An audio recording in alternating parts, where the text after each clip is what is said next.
All of us here at the California Perspective would like to express our collective sadness at the passing of Ruth Bader Ginsburg.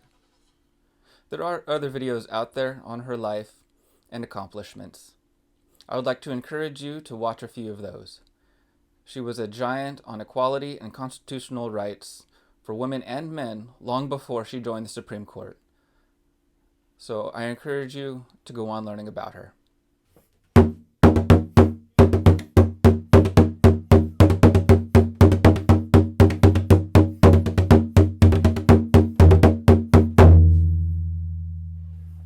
So, as a long-term visitor to the great state of Washington, recently I started taking in the sights. Today's show is on my recent visit to the Museum of Popular Culture, affectionately called MoPop. They have exhibits dedicated to the Pacific Northwest, fantasy, science fiction, video games, and a lot of memorabilia dedicated to those exhibits. It has taken until this past Friday on September 18th for them to reopen with new safety measures in place for the safety of employees and patrons. First known as the Experience Music Project, the museum has gone through a few name changes, including the acronym EMP, the Experience Music Project, and Science Fiction Museum and Hall of Fame, or EMP-SFM, and then just EMP Museum.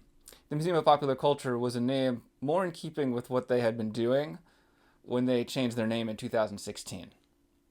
However, when an institution names itself the Museum of Popular Culture, it has large shoes to fill, and many ways to try and fulfill that goal. This is not going to be all things to all people all of the time. They have decided on current themes and created exhibits around those themes. Music still fills a major part of the experience, but fantasy, science fiction, and video games have firmly taken their place within the institution. The lone standout is the tattoo exhibit, which I think is a testament to their willingness to reach beyond their current foci and include other elements of popular culture. This video is from my MoPop visit on September 20th, 2020. Nirvana, Taking Punk to the Masses, Wild Blue Angel, Jimi, Hendrix Abroad, Pearl Jam, Home and Away. The Nirvana exhibit is a textbook example of taking viewers through the history of the band and development through the genre, through collected pieces of historical significance, pictures of the band, especially in the early years, and having the whole thing accompanied by a video. There's one video on the large screen that plays near the center of the exhibit and can be heard from anywhere in the room, but there's also other small video screens throughout the exhibit that can be seen and heard or read with subtitles. Wild Blue Angel, Hendrix Abroad, and Pearl Jam, Home and Away are both providing memorabilia and historical snippets, but in a less cohesive way. The Jimi Hendrix exhibit provides a brief background narrative on his upbringing, then some images, items, and stage passes. Hendrix left for London in 1966 and passed away at the age of 27 in 1970. On the wall, there's a map of the US and Europe where color-coded history of his tours and memorabilia from some of his shows. His old passport and travel bag take the center of the small room.